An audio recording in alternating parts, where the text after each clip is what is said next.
like, what is this drums? Like, it's like confusing, right? So we're really trying to brainstorm ways that people can start thinking about spice as something other than those weird people that like sing weird songs and like eat weird food, right?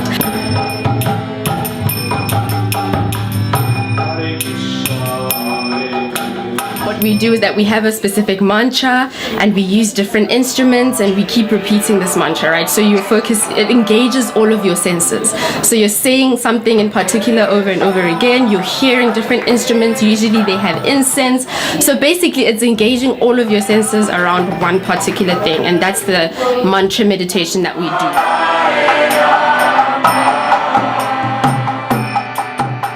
Mantra is a Sanskrit term as well. It means, it's a combination of two other Sanskrit words, manas and trayate.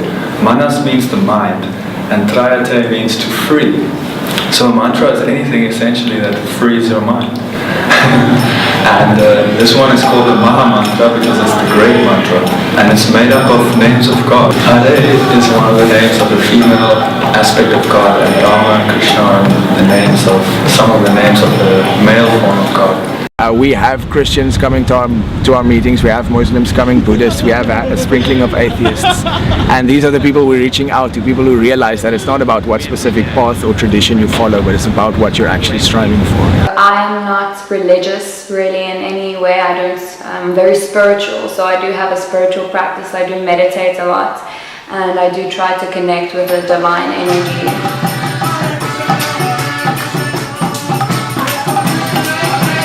So the idea is them going out and sharing this is a form of meditation. Now it doesn't seem like your traditional idea of meditation, but what meditation actually means is to become absorbed in something. So you become absorbed in singing this mantra, and then the idea is to go out and share it with everyone. And oftentimes if it's a good Harinam, you'll see that people are partying with him. So it becomes this space wherein like the external designations kind of melt away and people are just enjoying themselves together as people.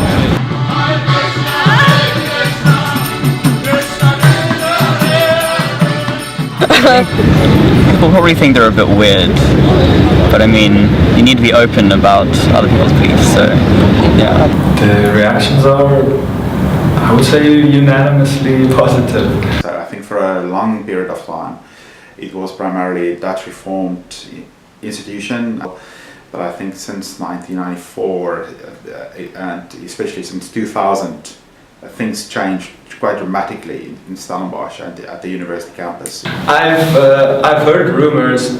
Friends of mine have gone to certain church gatherings, and I've heard the most ridiculous things. The names and pictures of some of the people running the society have been shown, and people have been warned against them. There have been actually issues, people circulating information around that we are doing all kinds of nefarious things, which obviously couldn't be further from the truth. And so there was some conflict, but I think recently, not since I've been involved, has there been any real problems.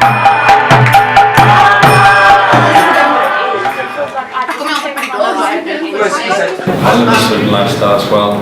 I do a minimum of 2 hours of meditation every day, follow a vegetarian diet, I don't drink or smoke, etc., etc., etc. The idea originally, I would say, is to provide people with kind of a spiritual experience where we get together and we discuss like-minded things. So we've had talks on lots of different topics. These talks are really aimed at us figuring out what our purpose is here on earth, and also how we can meet that purpose.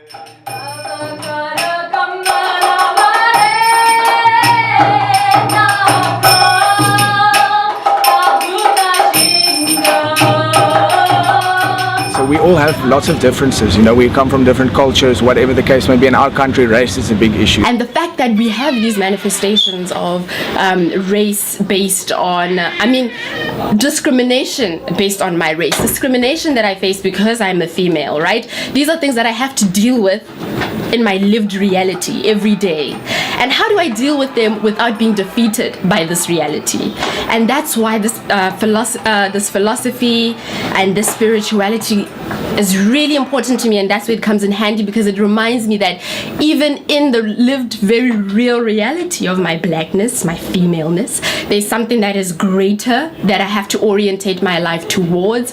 And so even though I'm with like my hippie Afrikaans white blues, it still speaks to something much greater than my blackness, than all of these constructs that society has created to oppress me. This is something greater than those social constructs. So we have these differences, but kind of spiritual practice seems to be something that everyone can approach, albeit from a different direction.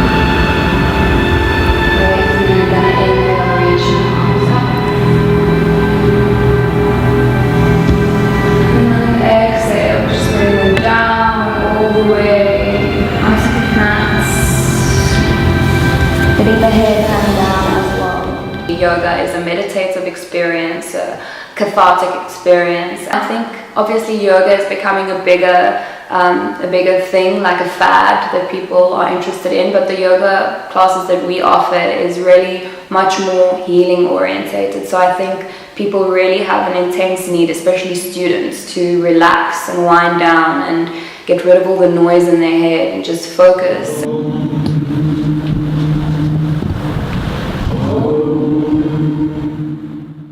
My parents are like obviously very traditional. My dad is a pastor. I initially thought it was just a phase. So sometimes we bump a little bit. So obviously this is very different for them. But he's also starting to open up.